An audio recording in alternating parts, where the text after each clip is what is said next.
Gathered my courage to turn on the television. Television wouldn't ring on its own. I could turn it off whenever I wanted. There were pictures of my mother and father on the screen. Since the days when they were a professor and assistant in the laboratory, they each had recognized each other's talents. They soon married, and there were pictures of my mother and father from when they were much younger than I had ever seen before. The accident occurred soon after hastily scheduling a special lecture at the academic society. Then there was a long list of names. The television said that the airplane had fallen into the ocean, where it was very deep and cold. The chances of survival were very slim if they had been thrown into the water. With regards to the missing persons considering the circumstances of the crash, it's unlikely that there are any survivors. I turned off the television. A crackling noise came from the television. Father told me before that it was static electricity and it was nothing to be afraid of. But for some reason I was a little scared of it right now. Now that the television was off, it wasn't making any more noises. I felt as if it was being sucked in. Being alone scared me. I was much more afraid of that than I was of the adults and the sound of the telephone. When evening arrived, Tomoe-kun hadn't come. He said he would definitely come, but he hadn't. I continued to wait for him. I could tell through the curtains that it was getting dark in the yard outside. Tomoe-kun still hadn't come. Maybe he was hiding somewhere in the yard. Tomoe-kun was very good at hide and seek. Quietly unlocked the side door and walked barefoot out on the grass. I gathered my courage and said, "Tomoe-kun." No answer. Tomoe-kun. Called for him again and again. Listened intently. Still no answer. I looked around the yard. The yard looked very beautiful in the evening light. It's the yard where my mother and father talked. The yard where Tomoe-kun came to visit me. Now I was all alone. I looked up at the sky. The sky was scary and dusky color. It looked as if it were burning. I felt like I was going to cry, but I didn't, because I remember my father's words. Very, very wonderful idea. God spoke quietly. Please come. Mommy and Daddy's airplane fell into the ocean. The airplane sank into the bottom of the ocean. I think it's because I was a bad girl. I think it's because I said I hate you to Mommy and Daddy. I think it's because I actually love them, but I lied. God, ocean's very cold and can't breathe in it. Very painful and cold and lonely. I'd cry if it was me. Maybe Mommy and Daddy wouldn't cry. But it must be very painful and cold and lonely. God, Daddy told me, God is invisible to the eye, but is always watching over us. I think God is watching me even now. I think God is listening to me right now. Please, God. Please let Mommy and Daddy come home. I'll be a really good girl. I'll never cause any trouble for anyone. I'll hear anything that they tell me to eat. I'll eat anything they tell me to eat. I'll go to school every day. I'll study a lot. I'll read lots of books and grow up to be a great person. Please return Mommy and Daddy to me. Please let Mommy and Daddy come home. Please give them back. Please give Mommy and Daddy back. Give them back to me. I listened intently. I tried to hear the sound of the harps. I tried to hear the kindly voice of God. But I heard nothing. There was no one there. No kind God. Mother and father weren't there.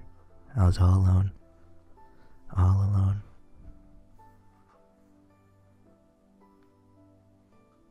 When night came, my stomach growled. I decided to eat dinner. Opened the refrigerator and lined the plates of food on the table. Tomoe-kun might not come today, but he'll surely come tomorrow. Carefully halved the spaghetti salad, roast pork, and stewed sweet potato. I was saving it for Tomoe-kun. Let us eat. Let's eat. After putting my palms together, I had a realization. What would I do when all my meals were gone? Mommy would come back and make more for me. Oh, finally understood. Mother and father weren't coming back. The last I'd ever eat mother's cooking. Tears fell from my cheeks, streamed down my face and wouldn't stop. So I ate while I cried. Eating while crying made everything taste salty, not good. It made more tears fall from my cheeks. Even when it got late at night, I was still alone. I was huddled in the hallway gripping the scissors, trying my best to think. If I kept my mind occupied by thinking of things, my fear felt farther away. Those adults were the bad guys. They tried to take away something important that belonged to my mother and father. Right now I'm the only one at home. I'm not allowed to let strangers inside. That's why I had to protect my home until my mother and father returned. Till Tomoe couldn't come to see me. My stomach growled again. I had the remaining half of the apple pie. The pie was delicious, but I became hungry after I finished eating. I thought I should train myself.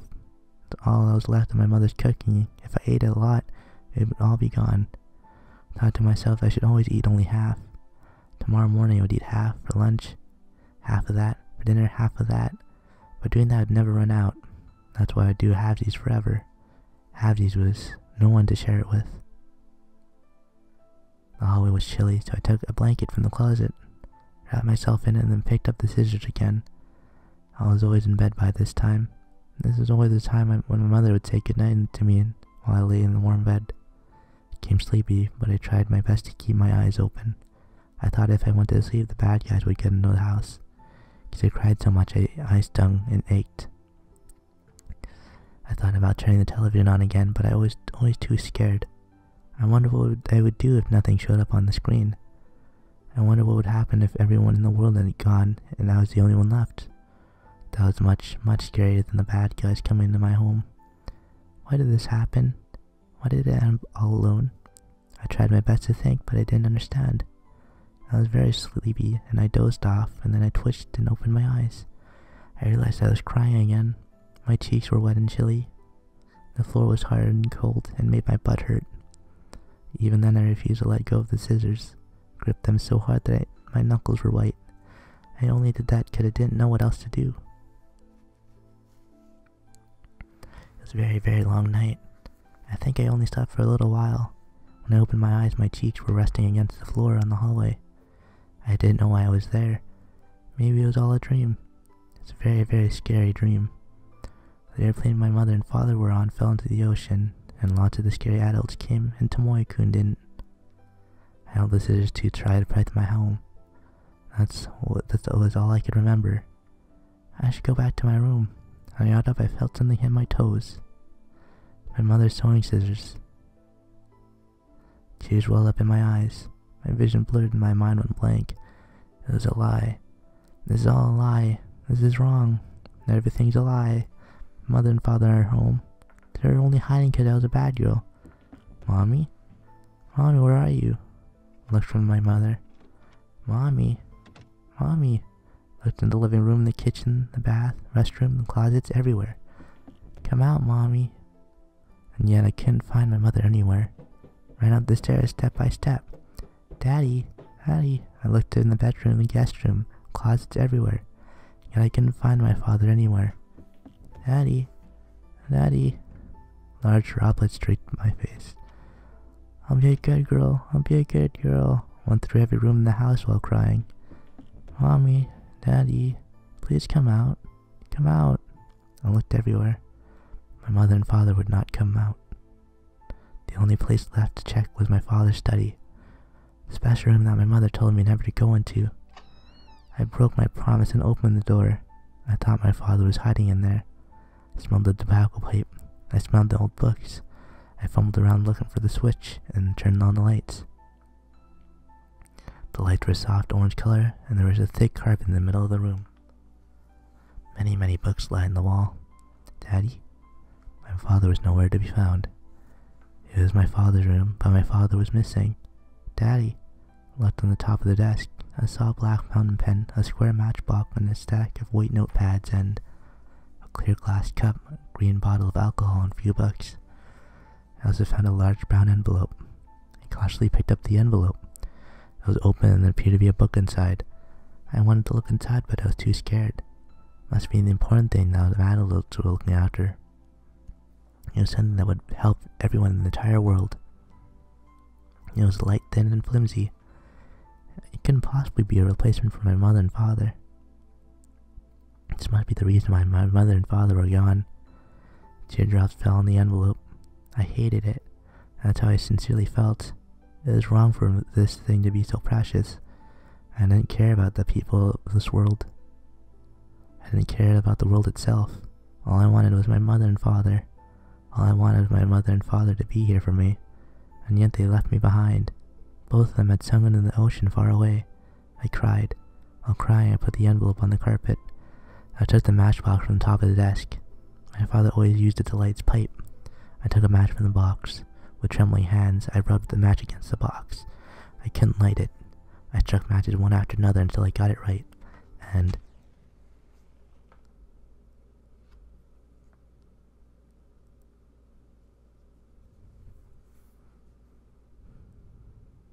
I burned it.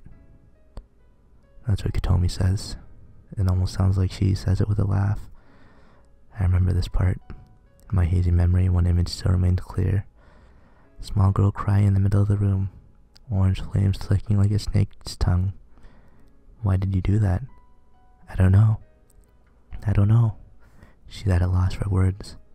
I look at the colossal stack of cut-out pages scattered on the floor. Did you cut out all of these?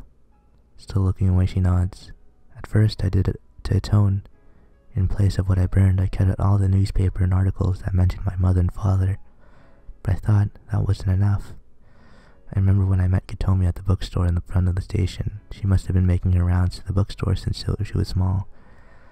She must have had to stand on her toes to get the technical books on physics that were high up on the shelves. She must have turned the pages as best she could with her tiny fingers. She would read through the entire book without even knowing the meaning of the technical terms. She did all that to find the fragments of what remained of her parents. I'd get so happy when I found my mother and father's names. It felt like they were talking to me. I wanted to buy the books, but they were all so expensive. That's why I took out my scissors then. I apologized with my heart, saying I'm sorry, I know it hurts. I've studied the best I could ever seen. Ever since. Thought I would understand my father's books and papers. Thought that it would let me hear my father's voice. My father's books were very, very difficult. Just reading the words didn't make me understand them. I couldn't understand them without knowing more about the world. And that's why I studied more and more. I read more and more books. I wanted to take over from where my mother and father left off. I don't know this side of Katomi, dryly talking about herself. Katomi must be teaching herself stuff at the forefront of the academics, stuff they don't even teach at universities. No way the class at her school would teach it. That's why Katomi had to study it on her own, all the while trying her best to be more like her parents. That's why she reads the books precariously at the library instead of going to class. She goes home after school instead of hanging out with people. After going home, she studies more difficult things alone. Katomi, I can't say it. This is also sad. They told me the papers were irreplaceable. They said they were worth more than my mother and father's lives. That can't be true. There's nothing more valuable than my mother and father's lives. I'll never forget. I can't forget. With her head down, she bites her lip. But I'm close to understanding my mother and father's research. They're trying to explain the origin of the world using the most beautiful words possible. They're going to spend their life together trying to find those words. It must be something very important. Something that school should be told. Should be told to everyone in the world. It was something only my mother and father could do. Something that no one else can imitate. Must be something even I can't imitate, unless I do it. God won't forgive me. Katomi stops talking. No matter how much she studies, no matter how many books she reads, she's still a small child afraid of the outside world. She's still the desperate little girl who just burned something precious. Maybe I should sit down next to her. Maybe I should say I'm here for her, just like how Katomi wanted me to do when she was small. Even now that probably hasn't changed. The other Katomi inside her will refuse to leave this place. That's why, only one thing I can say. Come to school tomorrow. Katomi's shoulders twitch. I don't want to go. Can't take it anymore. Says that in a raspy, almost inaudible voice. I don't want to feel that sad anymore. Katomi must have flashed back to her past when she heard that Ryu might have gone into an accident. Just like how her parents disappeared without warning on the day. And she still remembers the promise she made to God that isn't fulfilled yet. What I'm asking for Katomi might be something very cruel, but even so I had to repeat it. Come to school tomorrow. You'd better come. I'll be waiting for you. Nagisa, Ryu, and Q will all be waiting for you. Goodbye, Katomi. See you tomorrow. I don't get a response. See you tomorrow. No answer. See you tomorrow. I think I see her jaw move slightly. That's the best she can do at the moment. Leave that room. The heavy wooden door separates me and Kitomi. I'm left by myself in the darkness of the hall. See you tomorrow. My whispers are absorbed in the nothingness of the space. I didn't know it would be this painful, saying see you tomorrow to someone who may never show up.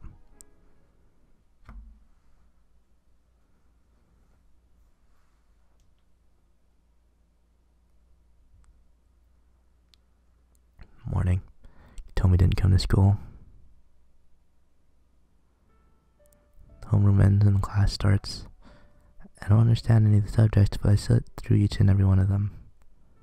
If I'm going to wait for Kitomi, I can't ditch these classes. That's what I tell myself. The formulas and names of the errors are nothing but mumbo-jumbo to my ears.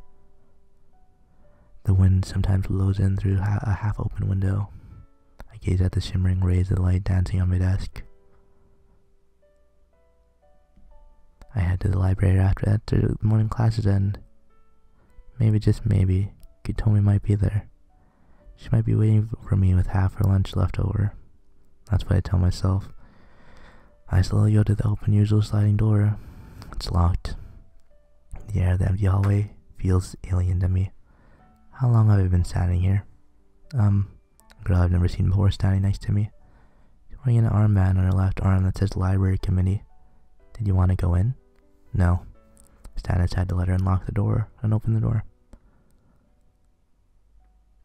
The aroma of the books and dust carried on the chilly breeze. I'm the honorary library assistant.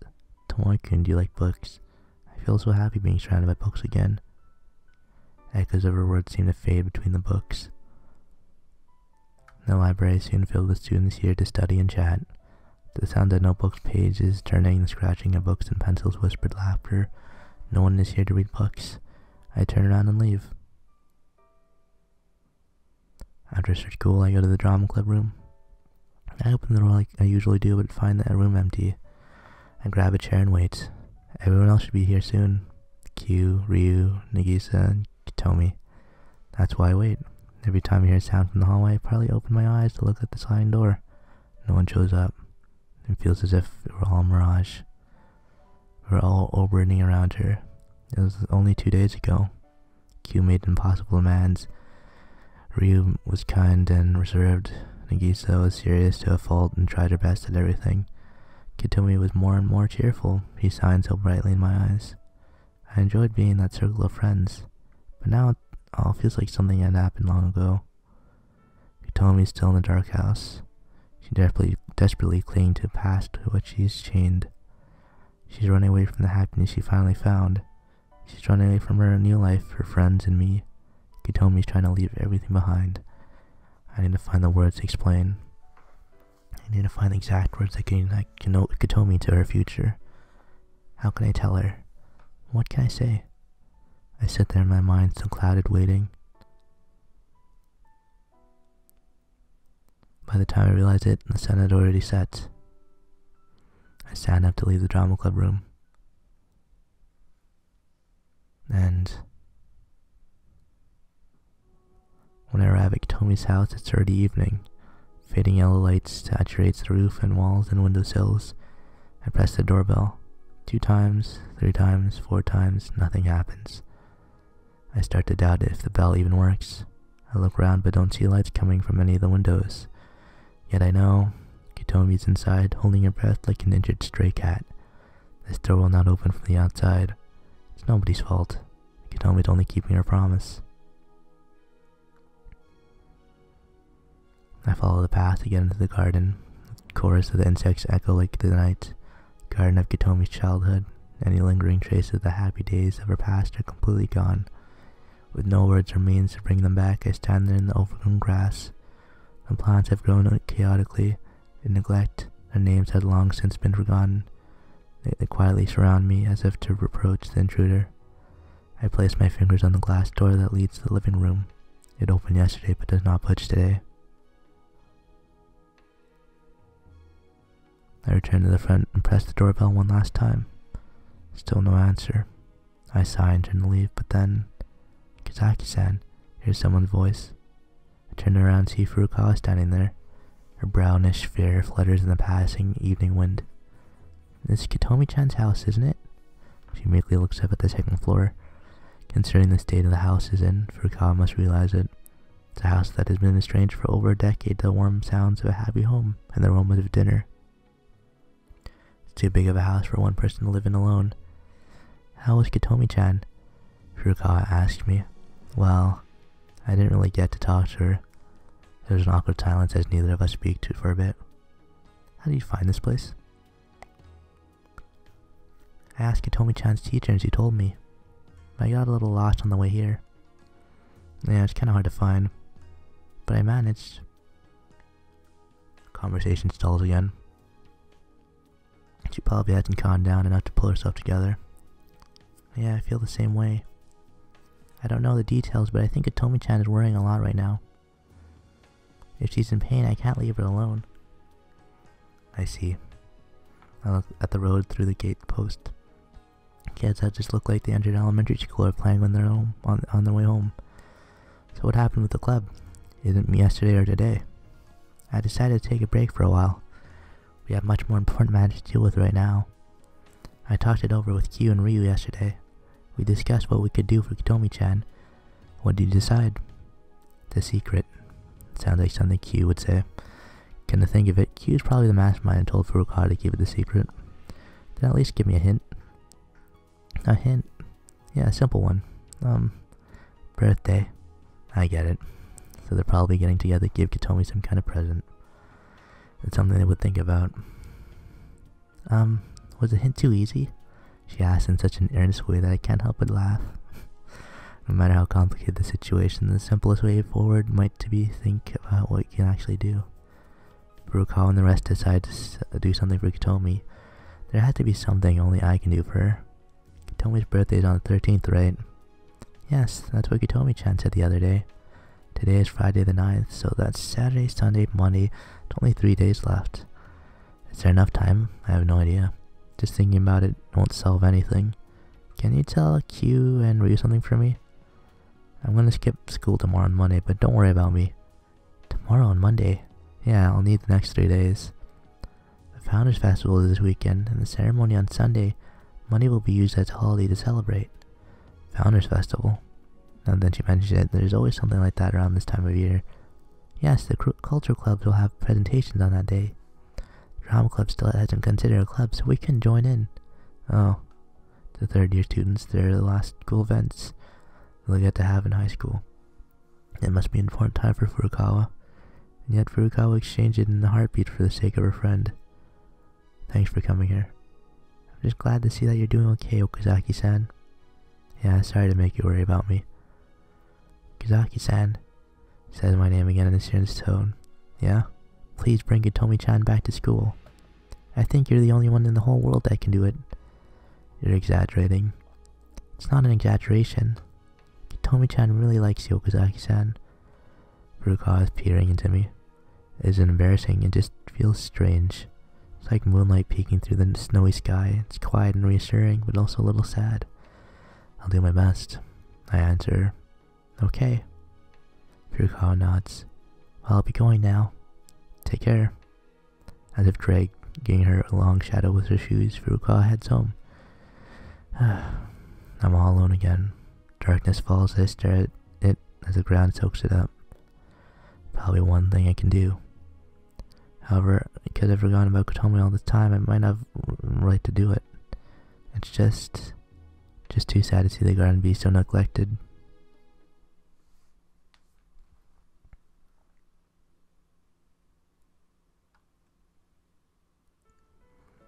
Eight in the morning. I'm standing in front of Katomi's house. I'm not going to school today, so I'm wearing my regular clothes. I press the doorbell. No answer. Well, whatever. She may have no intention of leaving the house, but she'll soon figure out what I'm doing out here. Better get started. Most of the garden is still in the shade. I step in the grass, dampening my pants with the morning dew. I start with a white butterfly near my feet and flaps away. I startle a white butterfly near my feet and flaps away over the roof. I stand next to the rusted garden table. I look around. I let out a sigh. Even in the morning sunlight, the garden looks like an uncivilized grassland.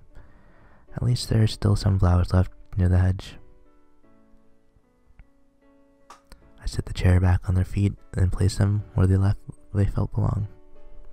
This is how I express my determination. I take my jacket off and roll up my sleeves. The first task is weeding. I wrap my hands around large weeds and uproot them. Their roots run deep, so it takes a lot of strength. I quickly start to sweat. As the sun rises higher, I can feel the back of my neck start to burn. I didn't realize it'd be this much work. My shirt is clean, my back, my arms are all scrapped up, my fingertips are rubbing raw. I should have bought work gloves.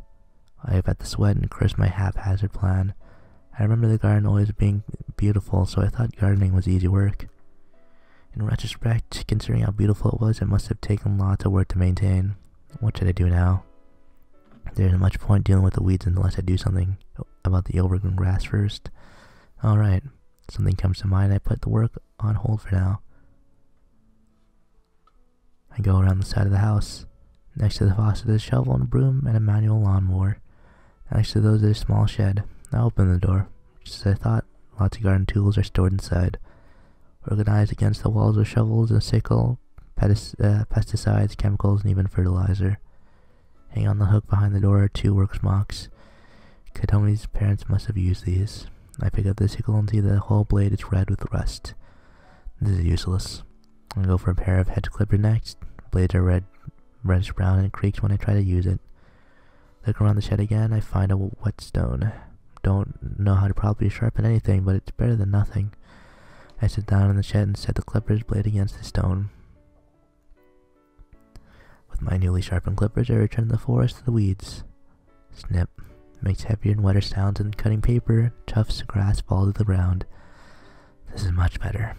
Now that the sun is all the way up, and the temperature is also rising. I'm still working with the clippers, hiding behind my own shadow. I concentrate on the work, stopping only to wipe away my sweat. The clippers seem to be dulling. I look up to see that it's already getting dark. Because I kept my face down the whole day, the reddish sun seems too bright for me. I gazed at the sunset for a while. My back and arms feel heavy as if filled with lead. My throat is completely dry. I look around the result of the day's work. Conspicuous weeds are all gone. About half of the lawn is cut. All the refuse is collected in the corner of the garden. It looks much different from this morning. I still don't feel any sense of accomplishment. Even though I worked the entire day, it's still far from the garden of my memory. I start to hear the sounds of nighttime insects. They seem louder than yesterday. You're gonna get this loud even after I cut so much down. I cursed them for no reason. The grass I spent so much energy cutting will just go back to the way it was in a few days. I stick the hedge clippers in the ground and wipe the sweat from my neck. There's still tomorrow. I say that to psych myself up. My voice is drowned out by the insects. Tomorrow, huh? I look at Katomi's house riding in the dim lights. Dark glass that blocks off the living room is as unchanged as a mural. There's still no light coming from the second floor. It must be pitch black inside. I look around once more. Interspread among the radically overgrown grass are patches of darkness. Evil thoughts are crawling out. I came to this garden numerous times as a child. Even after listening to Katomi's story, I don't remember very much from back then. It's like some dark red scab blocks my memory. Do I even want to remember? So what if I do remember? It won't bring anything back. My younger self is nowhere to be found. Katomi's happiness is nowhere to be found either. I might only be doing this for my own satisfaction. It might be completely meaningless.